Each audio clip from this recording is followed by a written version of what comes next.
uang, uang, uang, dan uang. Benda yang banyak di tanggal muda dan menjadi mitos di tanggal tua.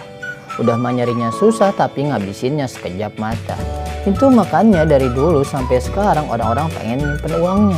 Dari mulai di bawah kasur dan sampai akhirnya kita punya tempat penyimpanan uang yang aman, yaitu bank. Dan tahukah kalian salah satu istilah perbankan yang sering kita dengar adalah bunga. Nah, apa itu bunga tunggal? Dan bagaimana menyelesaikan masalah matematis yang berkaitan dengan bunga tunggal? Untuk mengetahuinya, simak video ini sampai selesai dan jangan lupa untuk subscribe terlebih dahulu agar tidak ketinggalan video menarik lainnya.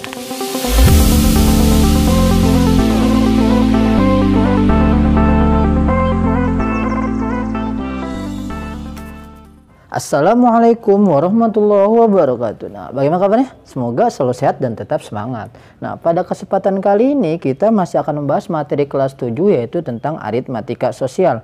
Pada pertemuan sebelumnya kita sudah membahas tentang bruto, neto, dan tara. Nah, yang belum nonton video sebelumnya tentang bruto, neto, dan tara bisa ditonton dulu ya, linknya ada di atas.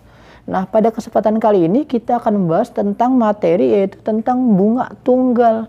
Nah, sebelum kita lanjut videonya, yang belum sarapan jangan lupa sarapan dulu. Kalau sudah sarapan langsung saja subscribe, like, komen, dan share, oke? Nah, jenis bunga dalam istilah perbankan itu ada dua. Nanti ada yang disebut dengan bunga tunggal dan nanti ada yang disebut dengan bunga majemuk. Nah, untuk bunga majemuk nanti akan kalian pelajari ketika SMA nanti ya.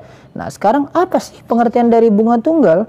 Nah, bunga tunggal itu bunga uang yang diperoleh pada setiap akhir jangka waktu tertentu yang tidak mempengaruhi besarnya modal. Nah, maksudnya gimana, Kak? Nah, misal deh kakak punya uang nih, kakak nabung di bank 2 juta rupiah, nah nabung 2 juta, nah kemudian bank itu memberikan bunganya itu 10% per tahun. Nah, per tahun ini yang itu maksudnya jangka waktu tertentu, karena nanti bisa per bulan atau bagaimana. Nah, biasanya ada jangka waktu tertentu dan umumnya itu per tahun. Nah, kira-kira sekarang setelah 1 tahun tabungan Kamujib jadi berapa? Nah, awalnya kakak nabung 2 juta, bunganya 10% per tahun. Nah, setelah setahun tabungan kakak jadi berapa? Nah, ini maksud dari pengertian bunga tunggal. Nah, kita cari dulu ya bunganya ya. Tadi bunganya berapa? Iya, 10% per tahun. Berarti tinggal kita hitung ya, 10 per 100 dikali tabungan awal. Berapa tabungan awalnya? Iya, 2 juta. Nah, tinggal kita hitung deh. Ada yang bisa dicoret, Kak? Ada ya, 0 dan 0 bisa dicoret, berarti tinggal kita kali deh. Jadi berapa? Iya, bunganya itu 200.000 rupiah.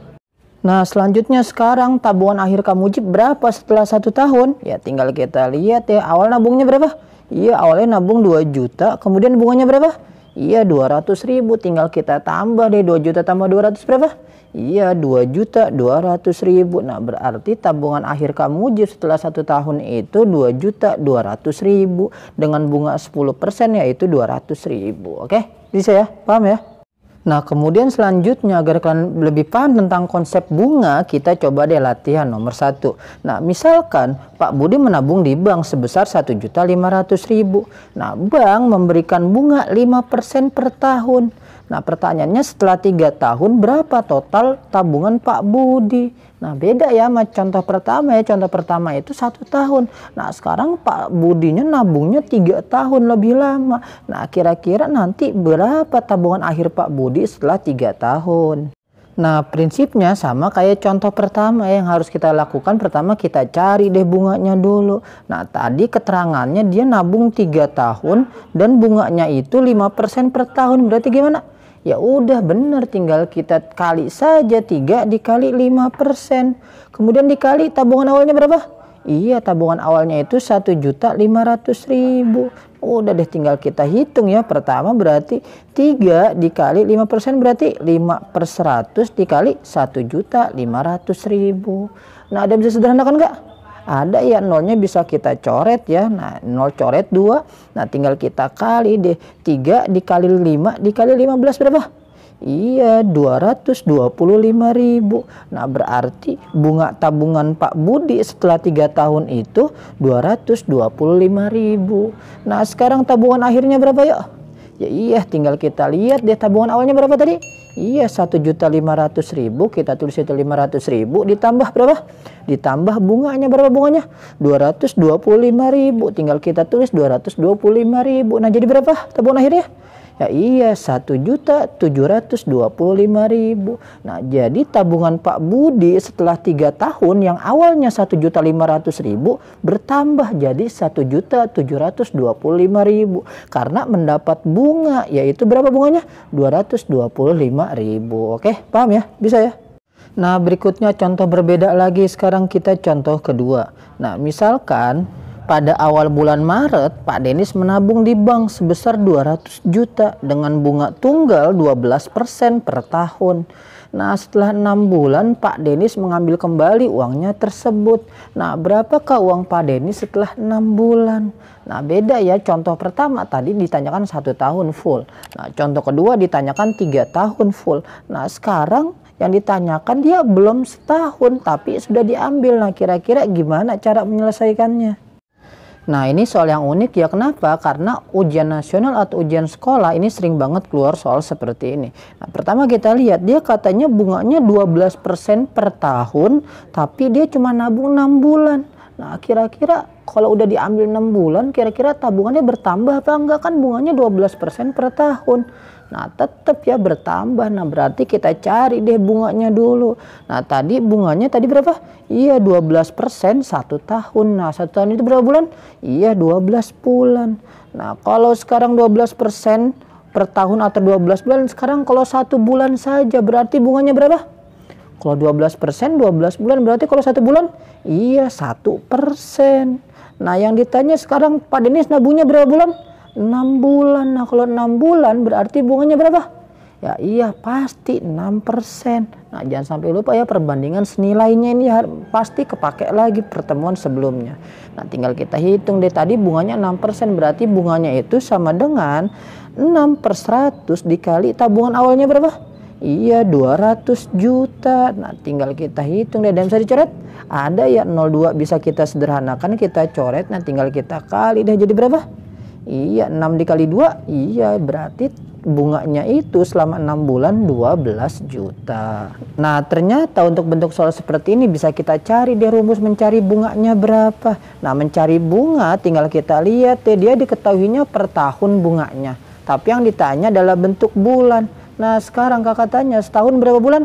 Iya, setahun itu 12 bulan ya, berarti rumusnya itu tinggal N/12, nah N-nya ini bulan ya, jumlah bulannya, dikali bunga persen, nah dikali tabungan awal. Nah, ini rumusnya ya, bunga sama dengan N/12 dikali bunga persen dikali tabungan awal. Nah, coba kita cek sama apa enggak, kita cari deh bunganya ya. Nah, N-nya tadi berapa bulan? 6 bulan ya, berarti tinggal kita tulis deh ya, 6/12 dikali bunganya berapa? Iya, bunganya 12%, berarti 12/100 dikali tabungan awalnya. Tabungan awalnya 200 juta. Nah, ada bisa sederhanakan nggak? Ada ya, 12 dan 12 bisa kita coret. Nah, tinggal kita kali deh. Jadi berapa? Sama ya, hasilnya berapa?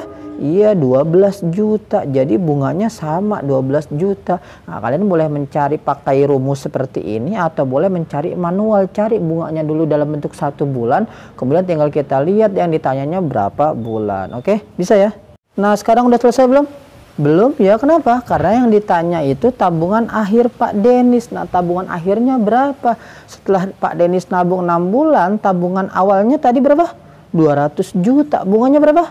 12 juta. Nah, jadi tabungan akhirnya berapa? Tinggal ditambah deh berapa? 212 juta. Nah, jadi tabungan Pak Denis setelah 6 bulan yang awalnya 200 juta bertambah 16 juta karena mendapat bunga. Jadi 212 juta. Oke, bisa ya?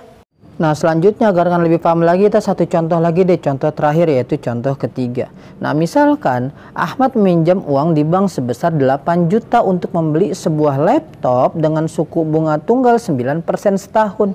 Nah, berapa angsuran tiap bulan yang harus dibayar Ahmad jika ia meminjam selama 20 bulan? Nah, kira-kira kalau ada soal kayak gini gimana ya? Coba. Nah, pertama agar lebih mudah kita tulis dulu yang diketahuinya. Yang diketahuinya apa? Iya, tabungan awalnya berapa? Iya, 8 juta. Tabungan awal atau pinjamannya itu 8 juta rupiah. Nah, kemudian bunganya berapa? Iya, bunganya itu 9% per tahun. Berarti dapat kita ya bunganya itu 9% per tahun. Nah, sekarang dia meminjam selama 20 bulan. Nah, 20 bulan itu berarti apa dia? Iya, N ya, N bulan. N-nya berapa? 20 bulan. Kemudian ditanyanya apa?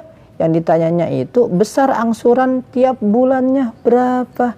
Nah, tinggal kita kerjakan deh ya. Nah, agar lebih mudah kita pakai rumus saja ya, karena kalau kita pakai manual dicari bunga 1 bulannya dulu itu lumayan susah, karena 9% per tahun itu bukan kelipatan 12. Nah, rumusnya ini ya, jangan sampai lupa. Nah, agar kalian lebih ingat rumusnya, kita tulis deh rumusnya.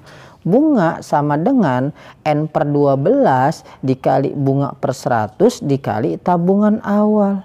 Nah, tinggal kita kerjakan deh. Nah, N-nya berapa tadi? Iya, N-nya 20 ya, berarti 20 per 12 dikali bunganya berapa? Iya, 9% berarti 9 per 100. Nah, dikali tabungan awalnya berapa? Atau pinjamannya berapa? Iya, pinjamannya itu 8 juta rupiah. Nah, tinggal kita kerjakan deh. Ada bisa sederhanakan nggak? Ada ya, nolnya bisa kita coret. Kemudian ada lagi nggak? Ada ya, 9 dan 12. Sama-sama dibagi berapa? Dibagi 3 ya, 9 bagi 3. Iya, 3, 12 bagi 3. 4. Nah, kemudian ada lagi nggak? Wah, ada Kak. Iya, mana? Iya, 20 dan 4. Bisa disederhanakan ya, jadi bagi berapa? Iya, dibagi 4. 20 bagi 4 berapa? Iya, 5. Nah, tinggal kita kali deh. 5 dikali 3 dikali 8. Jadinya berapa? Iya, 1.200.000. Nah, jadi bunganya itu selama 20 bulan itu 1.200.000. Nah, berarti total pinjaman yang harus dibayarnya berapa? Iya, tinggal kita tambah deh ya. Awal pinjamannya itu 8 juta, bunganya 1.200.000. Berarti total pinjamannya berapa? Iya, 9.200.000. Nah, udah selesai belum? Belum ya, kenapa? Karena yang ditanya angsuran per bulannya. Nah, total hutang atau total pinjamannya 9.200.000. Nah, dia minjam selama 20 bulan. Berarti tinggal kita apa? Tinggal kita bagi deh. 9.200.000 dibagi 20. Nah, berapa 9.200.000 dibagi 20? Iya, 460.000 per bulannya.